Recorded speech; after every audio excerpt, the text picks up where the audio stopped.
Hoy tenemos aquí en el confidencial a Madame Barley, que es vicepresidenta del Parlamento Europeo, con la que vamos a repasar los temas más candentes de la Unión Europea. Madame Barley, it's a real pleasure to have you here with us en el confidencial.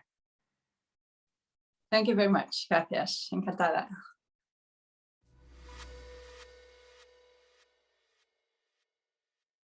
Well, I welcome this step by the United States, but one has to say that it's a bit late, and it's also a bit contradictory, because the US is the nation where we have a lot of production of vaccines, and which is also a country which has a lot of the ingredients that you need to make vaccines, and they do not export any of either. So up to now, the United States are not really contributing anything to the global fight against COVID-19. Nevertheless, I think, given the situation, it is the only solution that we have. So we are really in a situation that we need a lot more production, and we need it now, as quick as possible. I mean, even if we lift the patents now, it will still take some time, because you have to build up the production. So it is still going to be not fast enough, but we have to step up. In these pandemic situations, in these situations of crisis, it's always easy, you know, to stand there and look back and say, well, we should have done this or that. If we should start all over again, I think there would be a lot of steps that we would do differently. But that is, I mean, it doesn't help anything. What would help now is, as I said in the beginning, if the US would not only take this step, which is nice, but also contribute to the worldwide supply of vaccines and not keep everything only to themselves. They have a very high percentage of their population being vaccinated for the first time, and they should contribute, for example, to places like India, like Brazil, the hotspots of the world, but also places. Yes, they are big lobbyists, but they are making money like hell at the moment. So I think even, I'm a social democrat. Maybe this is too idealistic.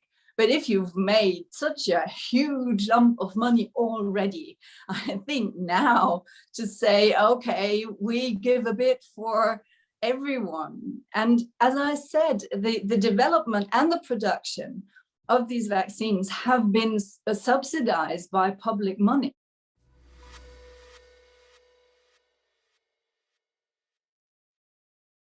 Work for the European Union, if we don't advocate for the European Union, it won't be there in 25 years' time. We see that in some countries like Poland and Hungary, democracy, rule of law are heavily under threat.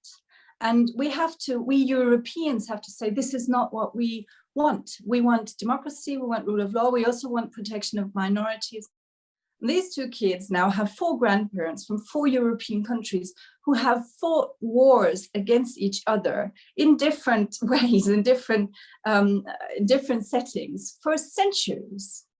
And I have 2 sons. I don't want my sons to ever go to war again. I know this is a difficult topic for young people. It's so far away. But look to Northern Ireland. Look to Bulgaria, Northern Macedonia, the tensions, how they are rising. Look to Greece and Turkey.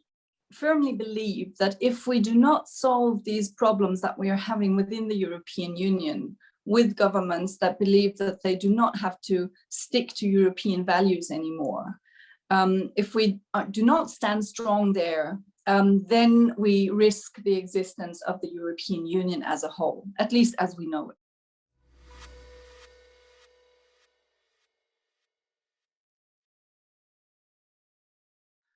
The Greens and the Social Democrats have have a manifesto, a program for the elections. The Conservatives do not. And there is maybe a wind of change, because up to now, it was always sufficient for the Conservatives just to say, well, we continue as we did before. Merkel, you know me, was her famous sentence. And they didn't really put up a lot of content. And now they will have to. And that will be very interesting, because that is normally not what they live off.